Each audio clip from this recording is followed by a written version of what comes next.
O Senhor, através do seu Espírito, tem nos conduzido debaixo do seu temor, da sua palavra. E vamos prosseguir aos pés do Senhor, ouvindo aquilo que Ele ainda tem para ministrar a nós. Estamos estudando juntos sobre as marcas, o caminho, o progresso da vida cristã madura.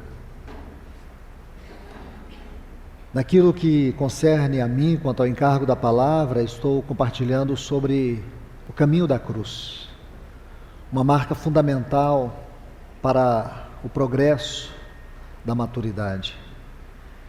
E como nós precisamos, diante do Senhor, rever a nossa vida dia após dia, sobre todos os aspectos. Porque, amados irmãos, a nossa vida é uma realidade muito complexa. Nós somos cercados de complexidades, de lutas, de dificuldades, guerras por fora, por dentro. Muitos cárceres que se abrem na nossa mente com o propósito de nos aprisionar, nos manter em cativeiros, em pântanos, com o propósito de destruir a nossa fé. Nós vivemos num mundo governado por principados, potestades, dominadores deste mundo tenebroso, hostes espirituais da maldade que atuam em todas as esferas e têm seus dardos inflamados lançados contra nós a todo tempo. E isto por si só define que este mundo não é um parque de diversão. É um terrível campo de batalha. Então, só o Senhor para nos ajudar, dia após dia, momento após momento, para que venhamos viver uma vida cristã madura, para que possamos correr a nossa carreira cristã de maneira ascensional, focando no nosso Senhor Jesus, olhando firmemente para Ele. Que o Senhor, mais uma vez, se revele a nós aqui neste lugar. Que Ele encontre aqui entre nós o lugar do seu prazer, para que a sua palavra possa se derramar e inundar os nossos corações. Eu convido todos vocês, por favor, abram comigo suas Bíblias em Juízes, capítulo 16.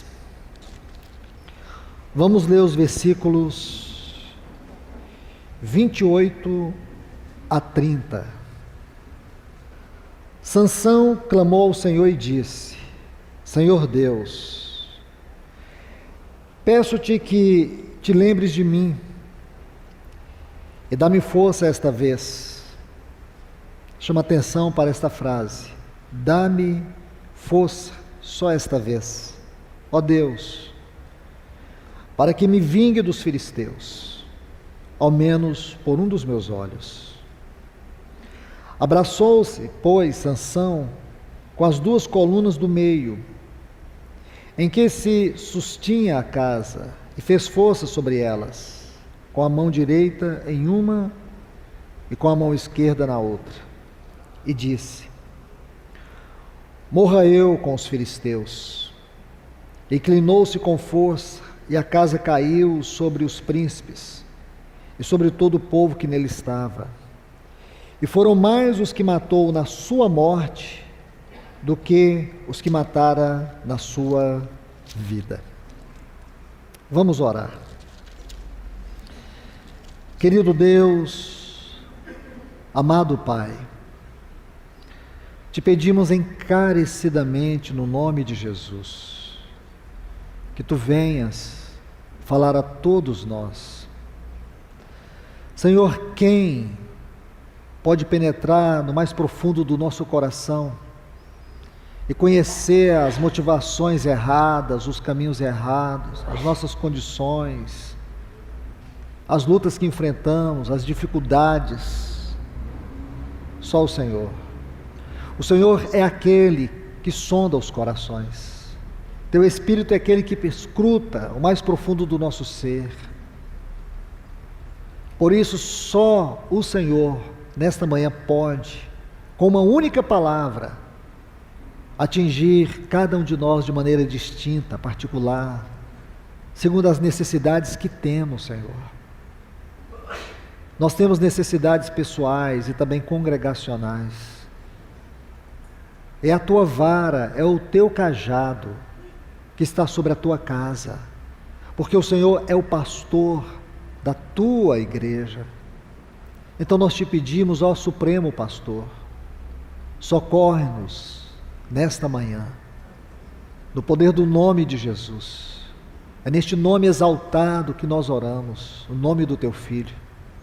E pedimos a ti mais uma vez, venha a nós através da tua palavra. Cura-nos, restaura-nos, transforma-nos, renova-nos, aviva-nos. Nós te pedimos em nome de Jesus. Amém. Pois bem, meus amados, ontem estivemos vendo sobre a vida de Paulo, ali no capítulo 12, de 2 aos Coríntios, um pouco da experiência dele, do trabalho da cruz, como ele teria que viver esta vida paradoxal. Por um lado, tantas reprovações, tantas lutas. Ele chama tudo isso de um espinho na carne, como um mensageiro que o esbofeteava. Ele tinha que lidar com essa esfera tão difícil da sua vida, a ponto dele chegar diante de Deus e orar para que o Senhor pudesse remover isso da vida dele. A resposta foi surpreendente. O Senhor diz para Paulo: a minha graça te basta, porque o meu poder se aperfeiçoa na fraqueza. Isto aqui é um princípio governante para todos nós, não somente para Paulo, mas para todos nós. O poder que se aperfeiçoa na fraqueza. O termo fraqueza, no contexto da vida de Paulo, é diferente do termo fraqueza que nós iremos estudar sobre a vida de Sansão. Se nós abrimos as nossas Bíblias em 2 Coríntios capítulo 11, a partir do versículo 23, não precisamos fazer isso agora, nós vamos ver como Paulo descreve essas fraquezas, essas lutas, essas privações, provações, açoites, perseguições, tudo aquilo que ele sofria na sua própria carne, por amor a Cristo.